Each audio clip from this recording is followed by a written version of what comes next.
કાલથી અમારી જેન્સી બેનની ગોળીઓ ચાલુ થાય છે. આ અમારી જેન્સી બેનની ફેવરેટ શું બનાવીએ છે હાંસી? દાબેલી બનાવીએ છે.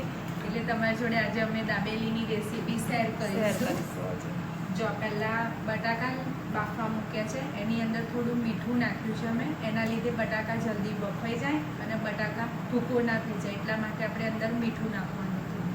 હવે આપણે બટાકા બાફી લઈશું. 6-7 વિસલ વગાડવાની, બટાકા કમ્પ્લીટ બફાઈ જશે. આપણે પહેલાં બટાકા બાફી લઈએ, પછી તમને મસાલો કઈ રીતે બનાવવાનો, દાબેલીનો મસાલો કેવી રીતે દાબેલીનો મસાલો અંદર બટાકાની અંદર એડ કરવાનો એવું તમને બતાવીશ.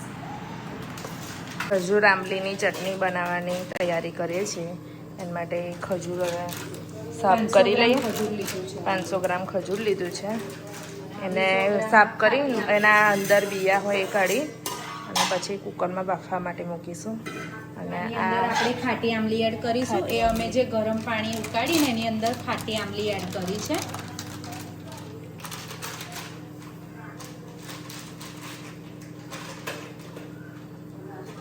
તો આ ખજૂર સાફ કરીએ છીએ ચટણી માટે રેડી કરી દઈએ. અને આ શું છે? ધાણા છે. ધાણાની ચટણી બનાવીએ અને ગ્રીન ચટણી, જે ખાવા સાથે આપણે દાબેલી ખાવામાં સારી લાગે. ધાણાની ચટણી બનાવવા માટે ઝીણા ધાણા સમારી લીધા છે અને મરચાં. હવે એને મિક્સરમાં ગ્રાઇન્ડર કરીશું, પીસી કાઢીશું. તાર જેવી તીખી ના બનાવી દેતી. મારા જેવી તીખી બનાવો ને તો બધા ખાય, મોરી કોઈ ખાય નહીં.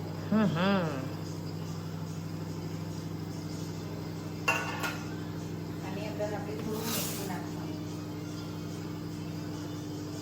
સ્વાદ અનુસાર.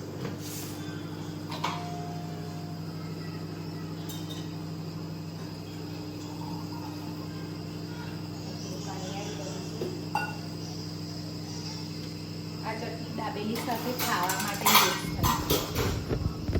આ ચટણી દાબેલી સાથે ખાઈએ તો સારી લાગે. દાબેલીમાં ટેસ્ટ બહુ મિક્સરમાં ગ્રાઇન્ડર કરી દઈશું. એ રેડી થઈ ગયું, દેખી લો. એક ઉપર બટાકા બફાય છે અને બીજા કુકરની અંદર ખજૂર મૂકી છે ને, ખજૂર મૂકી બાફવા માટે. તો લાલ ચટણી તૈયાર થઈ ગઈ છે દાબેલી માટે.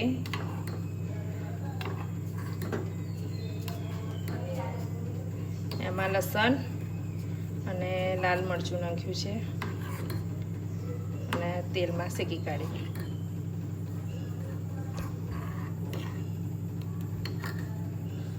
આ શું કર્યું માનસી? આજે આપણે ખજૂર બાફ્યું હતું એને આપણે ક્રશ કરી લીધું અને અને હવે એની અંદર આપણે આજે આંબલી મેં ગરમ પાણીમાં ઉકાળેલા પાણીમાં જે મેં નાખી હતી ને, હા, એ હવે એની અંદર ગ્રાઇન્ડર કરી પછી એની અંદર મિક્સ મિક્સ કરવાનું. અને આ ગોળ એની અંદર એડ કરવાનું, એટલે આપણી ખજૂરની ચટણી રેડી. પ્રાણુ શું થયું? કુકો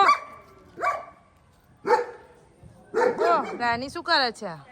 ભાવ ભાવ ભાવ હે બેટા, ભાવ કરે છે. ગાઈસ, વરસાદ આવવાની તૈયારી લાગે છે. વાદળા કાળા ભમ્મર થયા છે, દેખી લો. બટાકા ભાગી લીધા છે.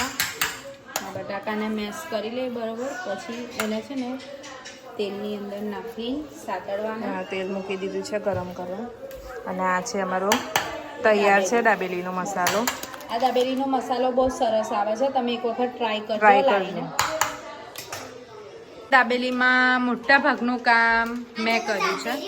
પહેલી વખત એ બાને શીખ્યા માનસીબેન નહીં, બાકી તો તૈયાર જ ખાય. તો તૈયાર ખાવા માટે તો હું બેસી જાઉં છું, પણ આજે મને એવું થયું કે લાવો ચાલો ભાભીને મદદ કરું, એટલે મેં કરી. બાકી તો હું તૈયાર જ ખાતી.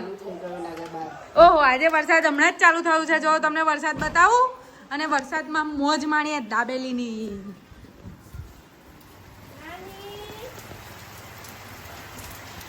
રમઝોકાળ વરસાદ ચાલુ થઈ ગયો છે. ભાઈ રમીને હમણાં જ આયા, પલડ્યા. કાઉ ચંપલ ક્યાં ગયા?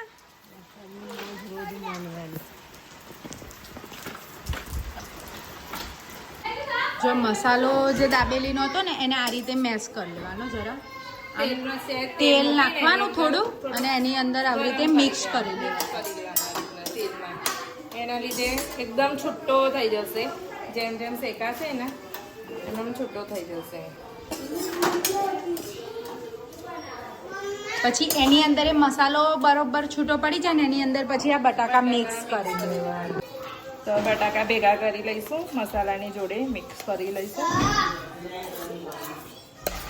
અમારા ઘરે વધારે છે સભ્ય, એટલે અમારે થોડું વધારે હોય બનાવવાનું, એટલે એ પ્રમાણે મસાલો અમે લાવીને નાખ્યો છે. અને બટાકા પણ એ રીતના મૂક્યા છે.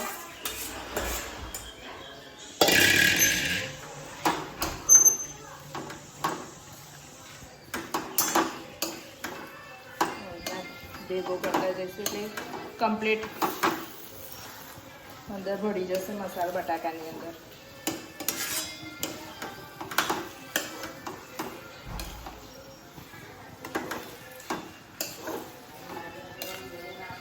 થઈને ઈ દેરાણીને ઉડાડવા બેઠી છે. જો આ ઉડતી હશે જો તો દેરાણી. ઉડી જ જાવ ને. લાગુ છું તમને ઉડું એવી દેખાવ છું? કેવી લાગુ છું તમને? આ જો આ મને ઉડાડવાની વાતો કરે છે.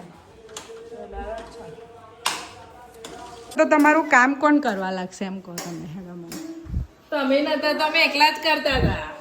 એકલા કરતા હતા તો ખબર પડતી હતી ને કેટલું કેવી રીતે થતું હતું. હવે તો હું આ એવું હું અડધા ભાગનું કામ મારું કરી લઉં છું યાર. તારા ફરક નહીં. તારા વરી હતા તોય તમે નતા તોય આટલું કરતા હતા. છો તોય એટલું કરે છે. શક્ય જ નથી એ વસ્તુ. તો બટાકા મેશ કરી દીધા છે, બરોબર મિક્સ થઈ ગયું છે. આ દાબેલીનો માવો રેડી.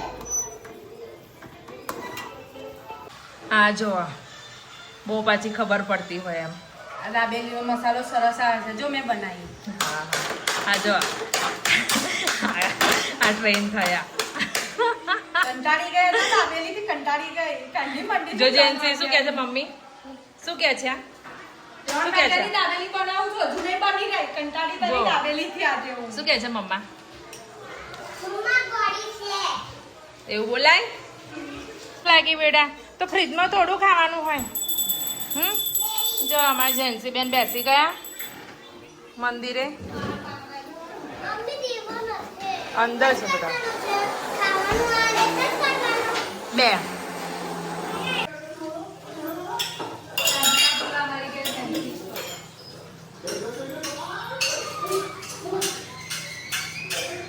ત્યાં દીવા કરે અમારા જેન્સી બેને દીવાબત્તી કરી લીધી છે.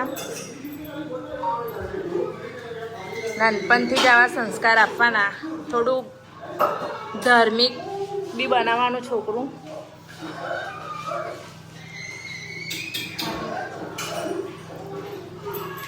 જેન્સી દીવા કરે છે અને એક ટંકોરી વગાડે છે. હવે કાલથી શું કરશો બે જણ? ગૌરીઓની પૂજા? બસ દાજીશ બેટા. ચલો બે હાથ જોડો. ચલો બે હાથ જોડો ભગવાનને. એ દાજીશ દાજીશ.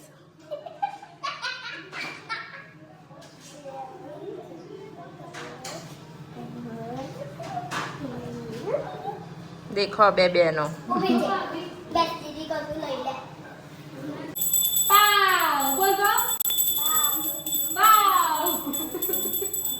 બધું બોલતી થઈ ગઈ છે ચંપા.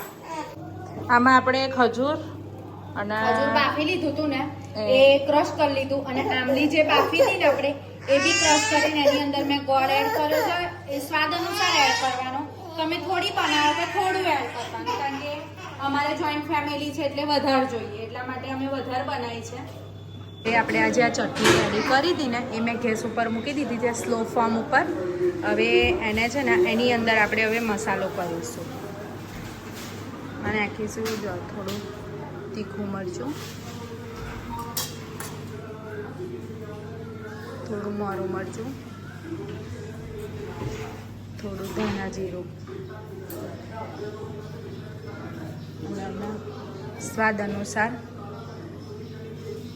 મીઠું. હવે એને બરોબર મિક્સ કરી લઈશું.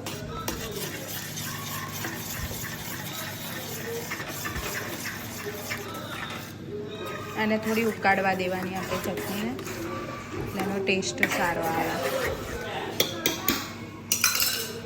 માવો રેડી થઈ ગયો છે. ગ્રીન ગ્રીન ચટણી, ચટણી, મસાલા સિંગ છે, કાંદા છે કાપેલા અને પાઉં રેડી છે. છે. સેવ છે. આ ગરી ચટણી છે. પહેલા તીખી ચટણી, તીખી ચટણી લગાવી. હવે ગ્રીન ચટણી. હવે એની અંદર મીઠી ચટણી આવી.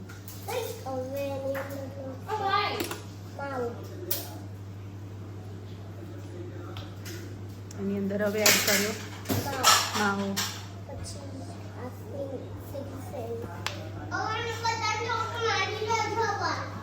હવે એની અંદર એડ કરી ડુંગળી અને મસાલા સિંગ. રેડી થઈ ગઈ આ દાબેલી.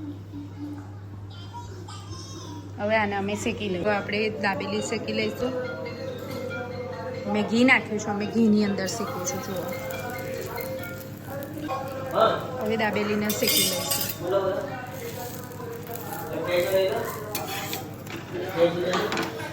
દાબેલી રેડી થઈ ગઈ છે. તો કેવી લાગી ભાઈ? શાખીને કહો.